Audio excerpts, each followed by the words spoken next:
the BigAL Podcast with your host, Al Bishop, unfiltered and uncut.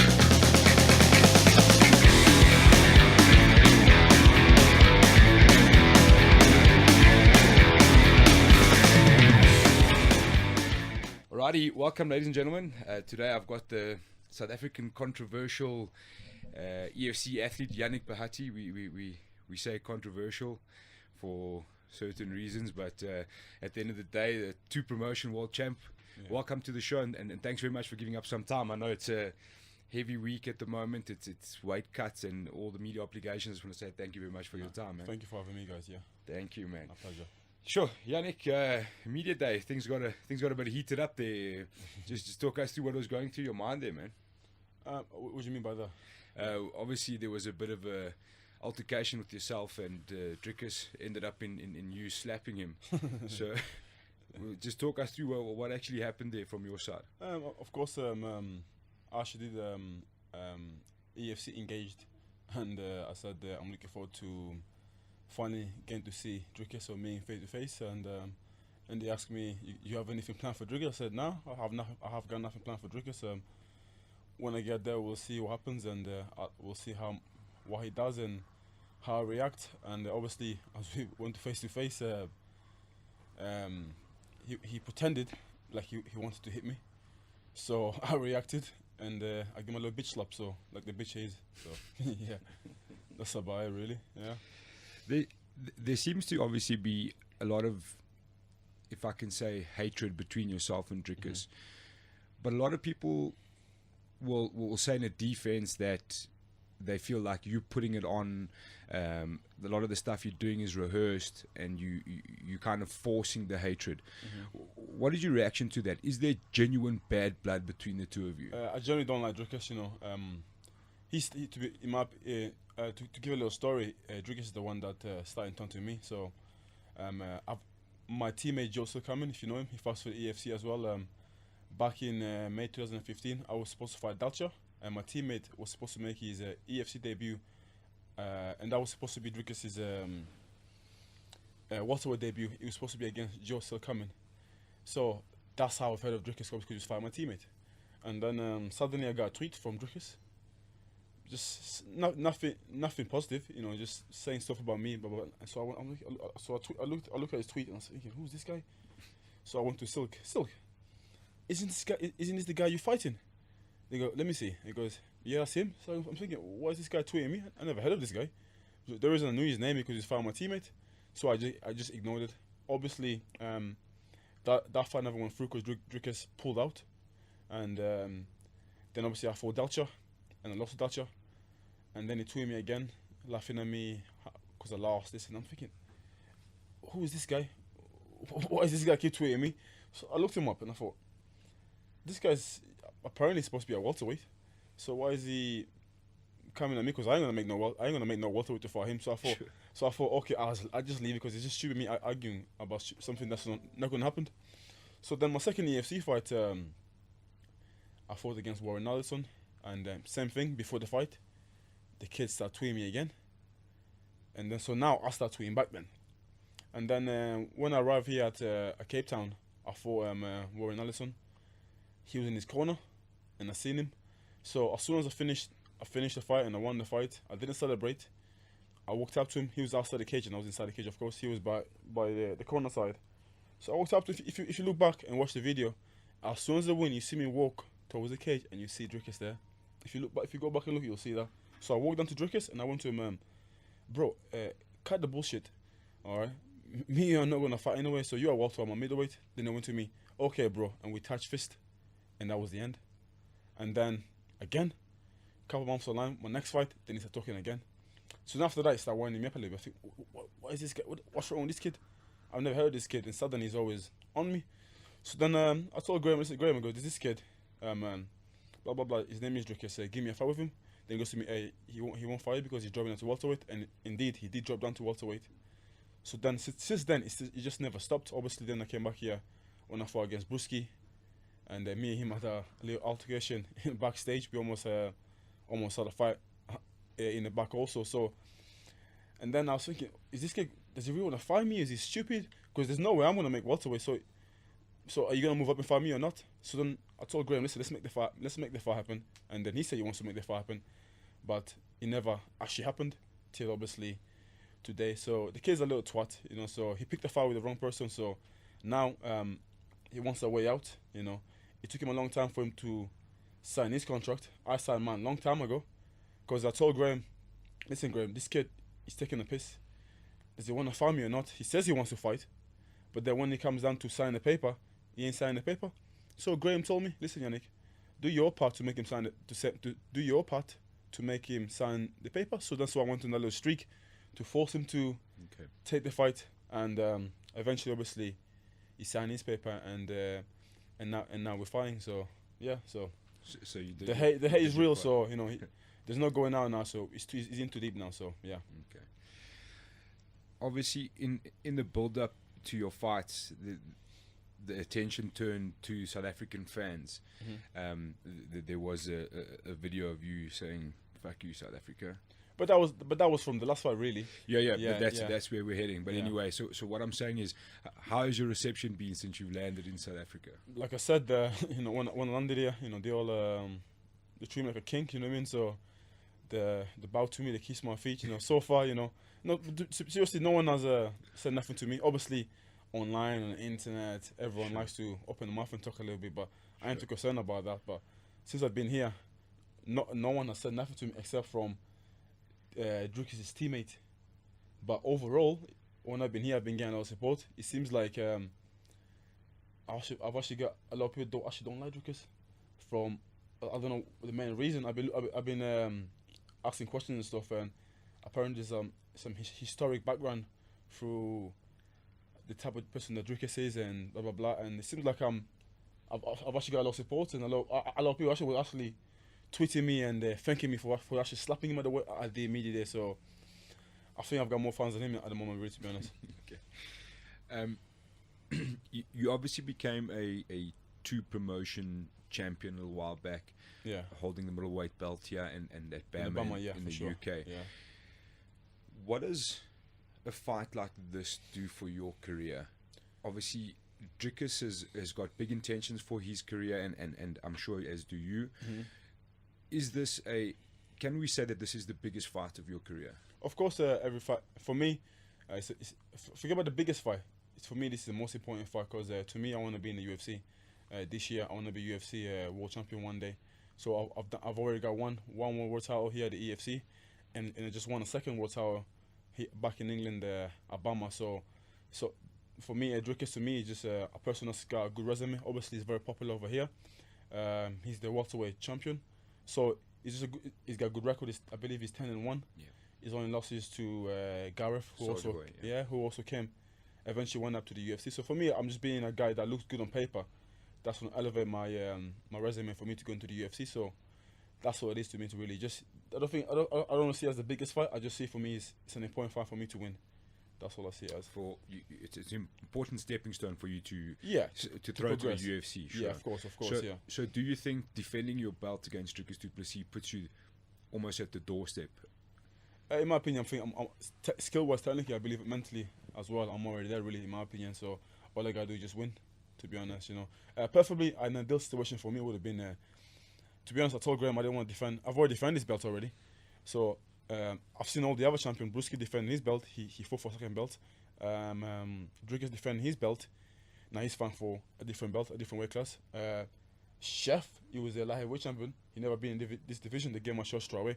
So in my opinion, I was thinking that I want to do the same thing. That I want to have the same opportunity that they gave them 3 guys. So I wanted to fight for the light heavyweight belt, but for some reason that never worked out. So my ideal situation would have been, say, to decide me versus Dalcha for the light heavyweight. But that would be my ideal situation. But it is what it is, you know. Dricus is my next opponent. So yeah. Okay. I just want to. It's been covered quite well recently in the South African media. I think one of the biggest things that we're trying to achieve on this show is to give the fighters a platform to tell a little bit about themselves.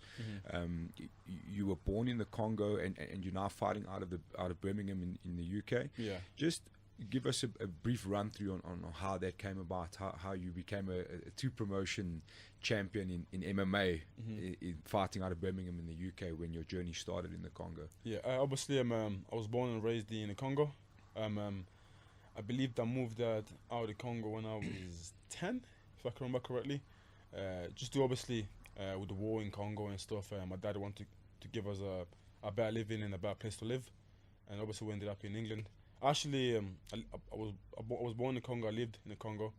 I speak French and Swahili. You know, it's not as good as I used to, but you know, I understand more than I can speak. So, and then we moved into Kenya. So I lived in Kenya for about a year or two, and then I moved into in London, in England, when I was about 11 or 12, and I went to school over there. Obviously, learned the language, and so on. But you know, still, I believe you know.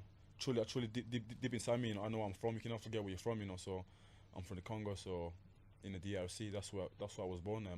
I got family over there still. The last event I had my uncle and cousin from the Congo traveled down to Johannesburg to come and watch me fight. So that was something special for me. Obviously, my mum and my brothers and sisters, they're back in England. My mum still speaks the language when I'm back home. She usually speaks to us in Swahili or French, but we reply in English though. But you know what I mean? So yeah, so it's one of them, yeah, for sure. Yeah.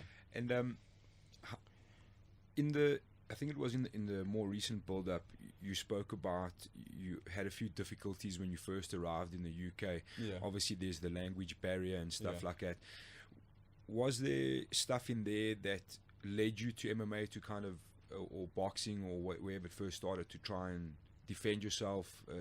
Was that where it first started? Not really, you know. Even back when I was in the Congo, I used to watch. I was a fan of martial arts. I used to watch boxing with my dad, you know, back in the Tyson era. So to this day, you know, Mike Tyson, one of my favorite boxers. So I was into a lot of Bruce Lee films as a youngster. So even when I moved to England, I was always interested in some sort of fighting. Obviously, when I was at school, I used to get in a lot of troubles and stuff. I wouldn't say I was starting trouble, but I didn't mind getting into trouble. Do you know what I mean? So if someone wanted to pick a fight with me, I was, in a way, secretly, I was kind of a little bit happy. Do you know what I mean? I like the pressure. I like the confrontation. Like sometimes when I was at school, and you know, when you're young at school, so you're gonna have a fight, but then you're gonna have the fight after the school. Sure. Yeah. So in that tension, that build up, I like that. Do you know what I mean? For some reason, I like that pressure. I like that tension. Probably it makes sense that it's just the way I am when I come over here. You know, there's a lot of pressure, a lot of tension, but I like that for some reason. So yeah. Okay. Yeah. Cool. Another interesting factor for guys like yourself that are fighting in the EFC, which I think a lot of people don't really understand, is how difficult it is to do what you do and travel at the same time, to leave behind a lot of your team members, come with certain coaching staff, do a water cut and all of that for traveling. You've done it for quite some time now. Does it get easier as you go? Yeah, it's definitely right now. It's no problem. My last three fights, it hasn't been an issue. I'll say my first fight, because that was because don't forget when I made my EFC debut, I didn't fight for more than 2 years because obviously I had an ACL surgery and I was out of the game for almost 3 years. So that was hard enough for coming back from an injury. When I mean I was out. In my time that I was out, there was no martial arts training. All I was doing was just lifting a bit of weight to keep fit. And then once my knee healed, straight into camp, and then I camped straight over here. That was difficult. I'll say that was probably the most difficult, traveling wise and weight cutting wise. But other than the rest, I've adjusted. But my last 3 fights have been perfect, to be honest. So now it's just quite easy, to be honest. Okay. And how do you find? Obviously, it's always going to be easier for you to fight in Bama. It's almost home and you're closer by. But what sort of differences do you find in the two organizations? With the EFC and Bama? Yes. Obviously, I fought enormous organization from obviously in the UK and over here. And of course, I've traveled around. I've been to many UFC events, you know, and backstage cornering my teammates and stuff. And the most thing that I'm most impressed by at the EFC is the production level. What I mean, by far, the EFC production level is step ahead of all the other shows that we have in the UK. That's it. That's the biggest thing. And you know, the negative thing I would say is just you know, backstage. over here things are not as well organized as Bama. When you're a Bama, you know, you get there, you get your gloves.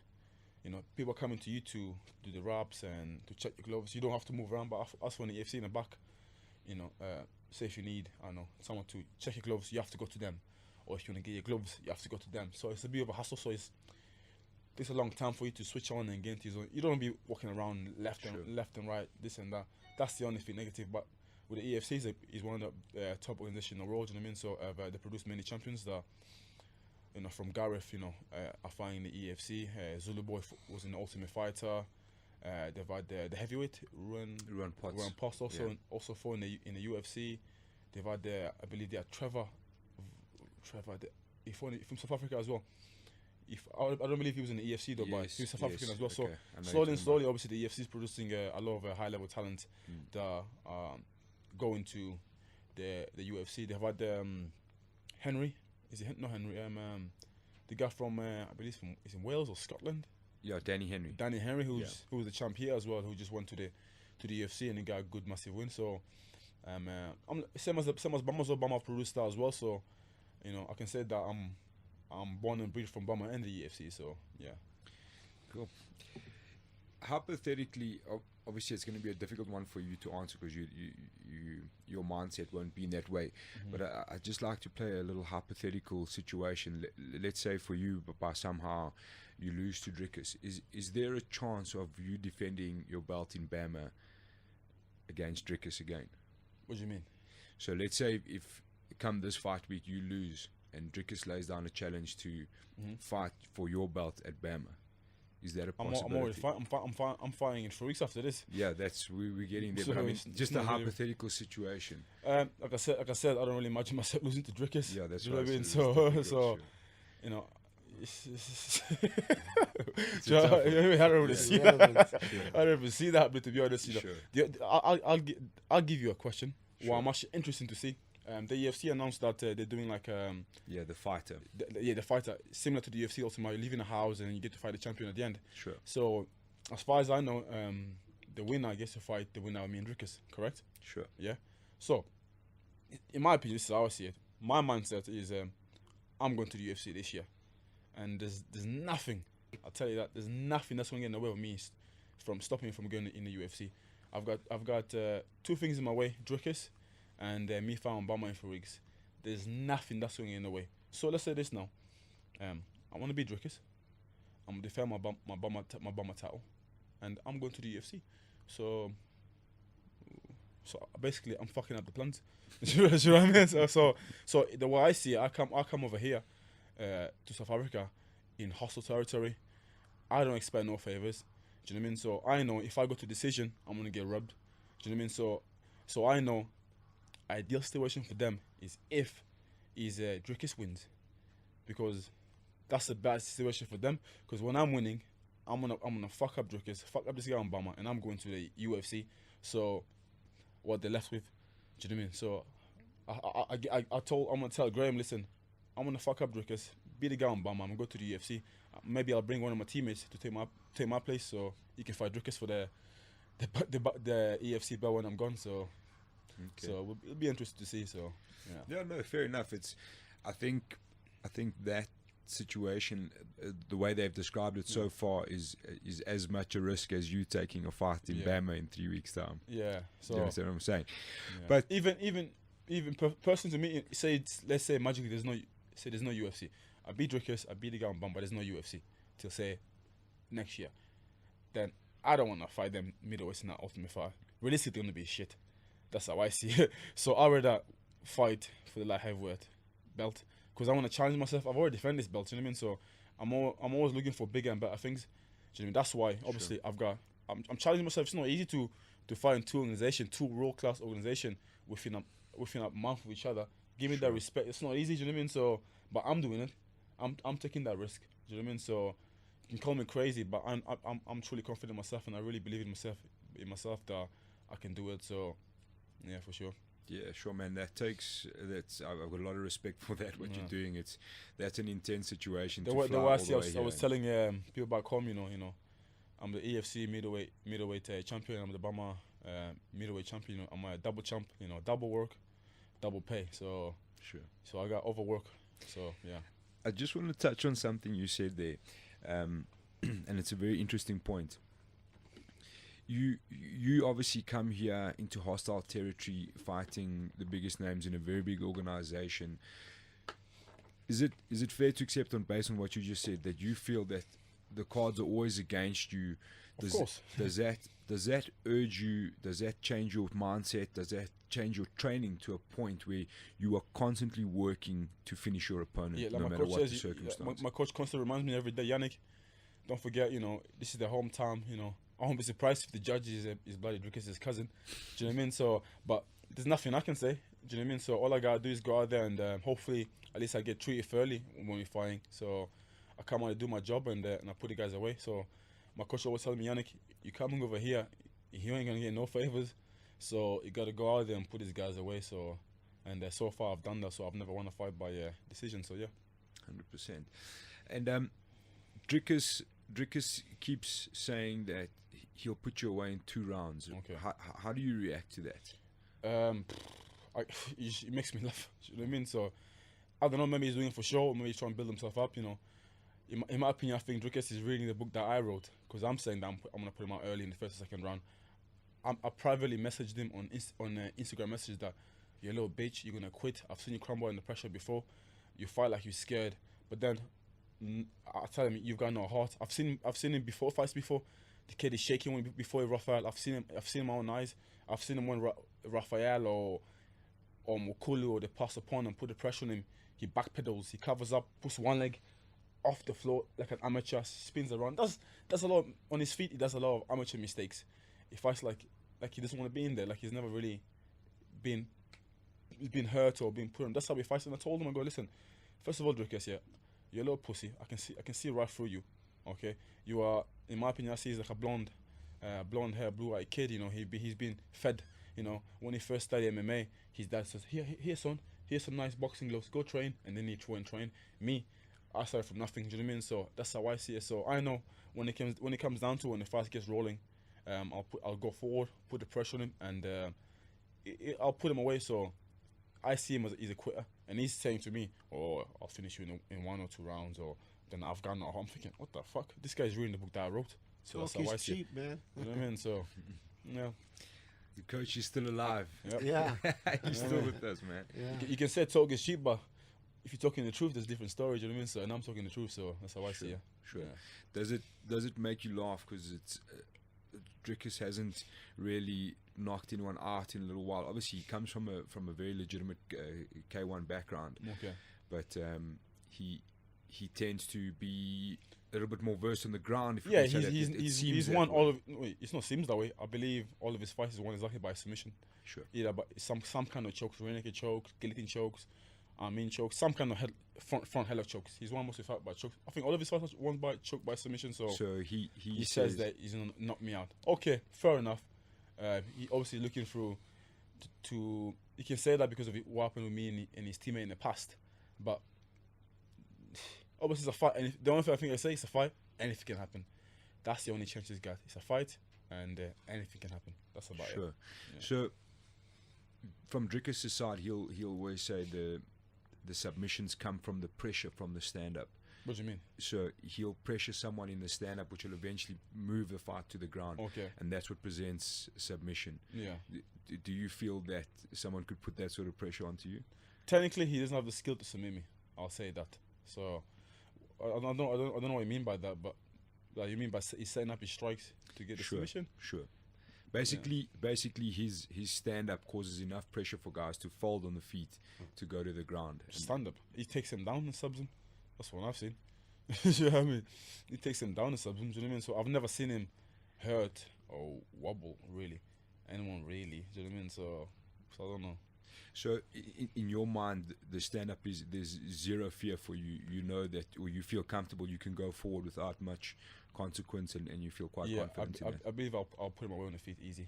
Yeah. Okay. And I know for a fact he doesn't want me to get on top of him. I know for a fact he doesn't want me to get on top of him. So I know that. So once he gets on top of him, I know he'll be scrambling for his life to get up. I know 100%. So yeah, for sure. But regardless, I'm a jiu-jitsu brown belt for a long time, so from a high level black belt. So, like I always said, if the fight hits the floor, I'm gonna treat another man like a white belt. So, yeah. Just while we there, there was another comment that came through in the build-up, which had the South Africans riled up, which was that you said that if it goes to the ground, you're going to rape Dricus. Yeah. Which got a heavy emotional impact on South Africans for certain reasons. What do you say to those sort of comments where people are really like just jumping on, like you say online, people got a big mouth online? Let me ask you a question. Do you have a wife or a girlfriend? I do have a wife, yes. Do you love your wife? Yes, I do. Okay, I just love Dricus, that's all. Yeah. That's all I gotta say. Alrighty. And what sort of message do you carry now towards South African fans? Do you feel that South African fans overreact to things that you say, and that's what keeps you going, or is it kind of like you just enjoy it? I definitely it amuses me. You know what I mean? So it amuses me how someone that they've never met or spoken to can piss them off so much to where they probably driving at work thinking about, oh, that Yannick Bahati is such a twat. It just amuses me. Do you know what I mean? So as for me, sometimes when I get back home, because obviously all my friends and family and stuff are reading the comments telling me, and I'm just creasing out laughing because I can't believe these guys, like, you guys don't even know me, you've never met me. Do you know what I mean? So I find it very amusing, and I'll be funny. To be fair, it kind of helps, with the fight week and stuff, because you're obviously over here, sometimes you got nothing to do, so it help passes the day, so it will be funny, to be honest. Yeah. Yeah, it's a bit ridiculous. Yeah. Yeah, how I'm affecting their lives. Yeah, no, it's they're just fun. So yeah. Sure. It's one of those strange things how people get very emotionally invested in I can understand maybe if Dricus, but some random guy that I've never spoke to. Do you know what I mean? So, but the way I always see it is they're booing me, they're saying stuff about me. But when I say something about them, they start crying. Do you know what I mean? So it's like, do you know what I mean? Man up. Yeah, it's always good to see, man, and it gets the people excited at the end of the day. I think it's one of those 50-50 systems where 50% want to see you do well and 50% are tuning in to see if you're gonna get knocked out. Yeah, so of course. In the day it works. As long as they buy them tickets and I'm getting paid, sure. Who cares? Sure. So they make my check bigger, so I don't mind, right? Sure. Yeah, that's how it is. Interesting thing came out, I think it was this morning or late last night. The local bookies have you pegged as an underdog. Okay. How do you feel about that? Then I gotta say, all my fans and all the guys from the Congo that are betting them, so I guess they'll be rich. That's what I gotta say. You know what I mean? So I gotta say, so I was having breakfast today at the hotel, and is the waiter, right? Yeah. Went on to me, Yannick, you must finish this guy in the first round. You must finish, not 2 rounds. The first, I'm thinking this guy probably better than me. You know what I mean? I go down where I'll bring you his head for you if you want. That's what I told him. Yeah. Yeah. So yeah, it was. Yeah. Look, I can't speak on behalf of the bookies. I'm not sure how they're making those starts. It just seems to me a bit strange that someone stepping up is a favorite. I don't know how they work these things out, but it's very makes for interesting reading. Yeah, of course. It keeps things exciting. Yeah. And then the thing we have to ask that everybody's talking about at the moment, I'd like to get your opinion on that McGregor Mayweather. Ooh, okay. My coach, me and my coach, debating about this. Obviously, I'll do my take and he'll do his take. Because me and him are going back. We actually got a £50 bet.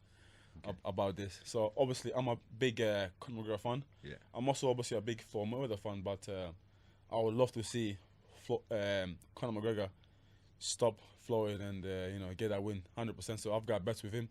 He thinks Floyd, same as obviously most people.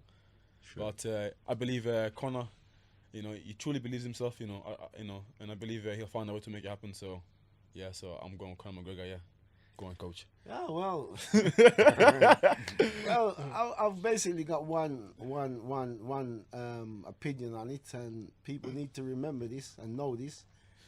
Boxing is a part of MMA. MMA is not a part of boxing.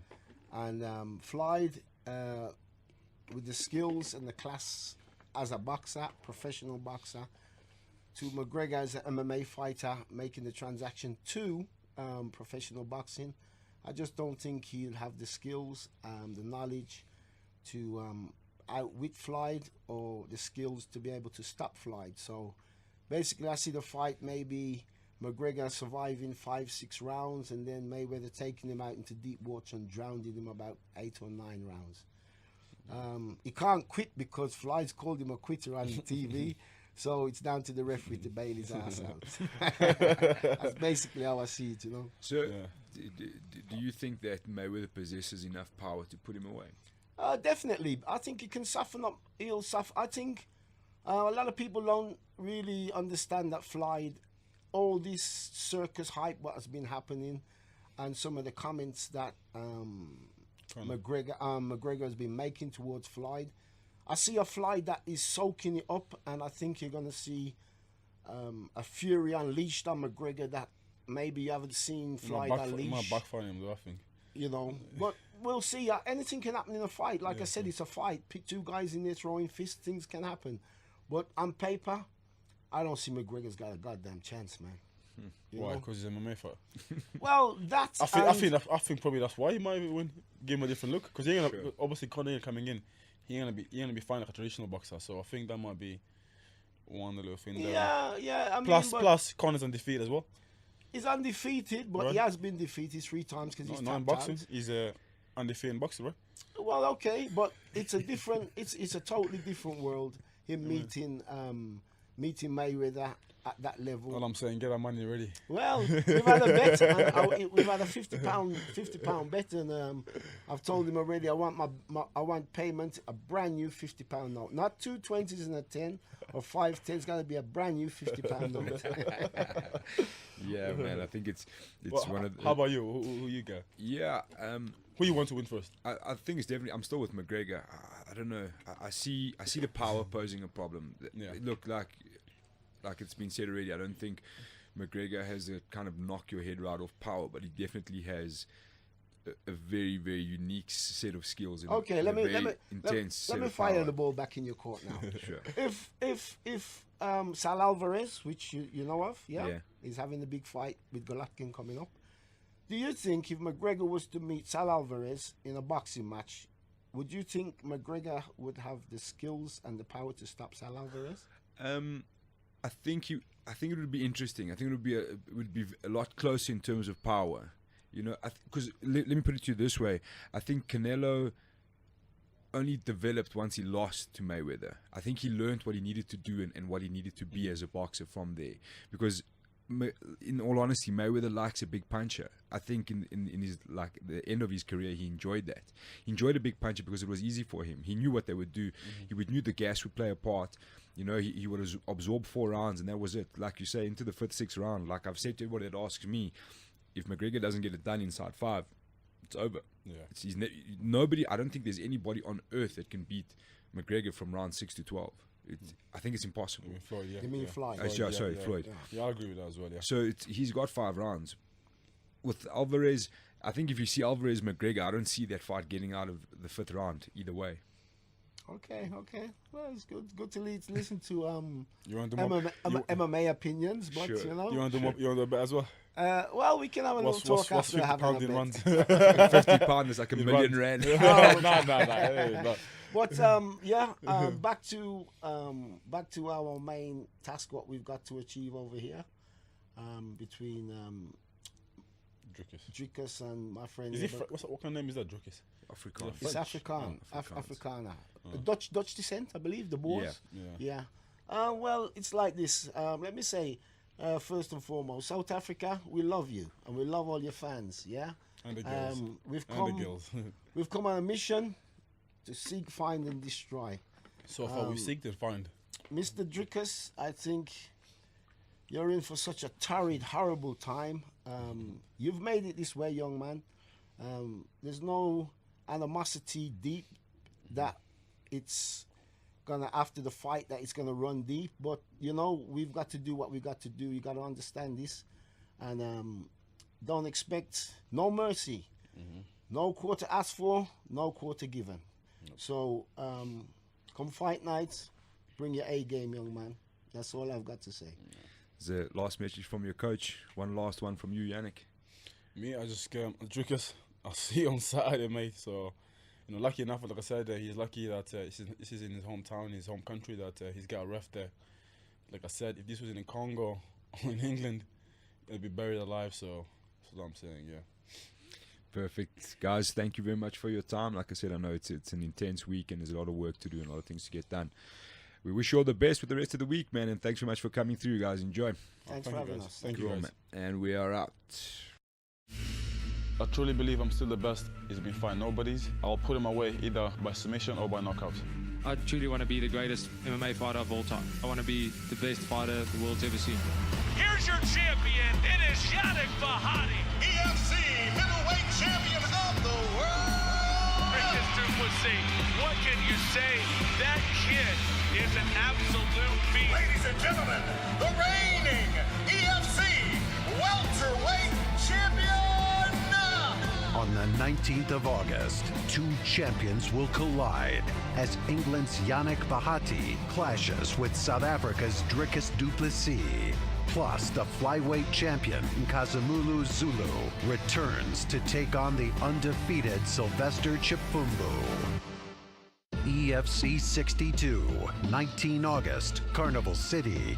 Tickets and broadcast information at efcworldwide.com.